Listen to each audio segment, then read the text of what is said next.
In a ceremony held in Washington, Swedish Prime Minister Ulf Kristersson, alongside U.S. Secretary of State Antony Blinken, deposited the instrument of accession, solidifying Sweden's position as the 32nd member of the transatlantic military alliance. The Swedes realized something very profound, that if Putin was willing to try to erase one neighbor from the map, then he might well not stop there. And if he was allowed to proceed with impunity, not only would his aggression potentially continue, but would-be aggressors everywhere would get the message that it was open season. And so the Swedish people stood up not only for their own country, but stood up to the common responsibility that we share to try to make sure that the very foundations of the international system that we all rely on to have peace, to have security, to have opportunity, when they were challenged, we were there to defend them. Prime Minister Kristersson hailed Sweden's admission into NATO as a pivotal moment for the Nordic nation, emphasizing the importance of collective security in today's volatile geopolitical climate. Sweden is, as was mentioned now, leaving 200 years of neutrality and military non-alignment behind. It is a major step, but at the same time, a very natural step. Membership means that we are coming home to the Alliance for Peace and coming home to the Alliance for Freedom, to which many democracies already belong. Also home to our neighbors' security cooperation, home to the circle of countries where we, for generations, have belonged. We will defend freedom together with the countries closest to us, both in terms of geography, culture, and values. During his State of the Union address, U.S. President Joe Biden extended a warm welcome to Sweden, acknowledging its newfound role in the alliance. America is a founding member of NATO, the military alliance of democratic nations, created after World War II to prevent war and keep the peace.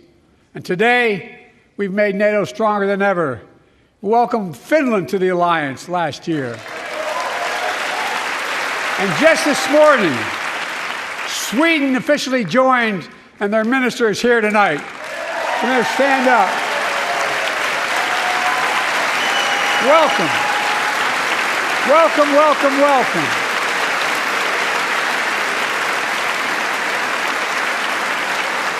And they know how to fight. Meanwhile, Ukrainian Prime Minister Zelensky congratulated Sweden on its NATO accession, expressing hope for future cooperation between their nations within the alliance. Sweden is a strong ally and a country that can be trusted, and I congratulate everyone in Sweden and everyone in the Euro-Atlantic area. Ukraine has always supported Sweden in its pursuit of NATO membership, and I thank Sweden for its support of our country. There will be a day when Sweden will be able to congratulate Ukraine on joining the alliance as well. Together, we are always stronger. However, Russia has been vocal in its opposition to NATO expansion, citing it as a justification for its aggression, particularly in Ukraine.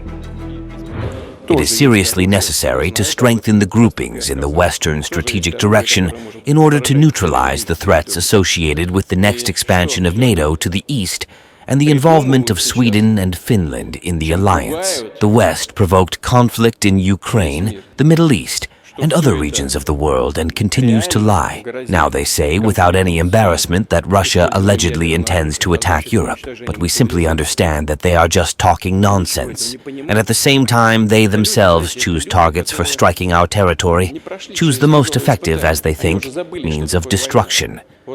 They started talking about the possibility of sending NATO military contingents to Ukraine.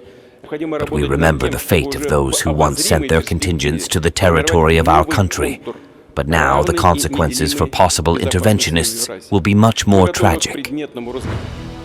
The Russian Foreign Ministry had earlier warned of military technical steps in response to Sweden's accession to the North Atlantic Treaty Organization, NATO.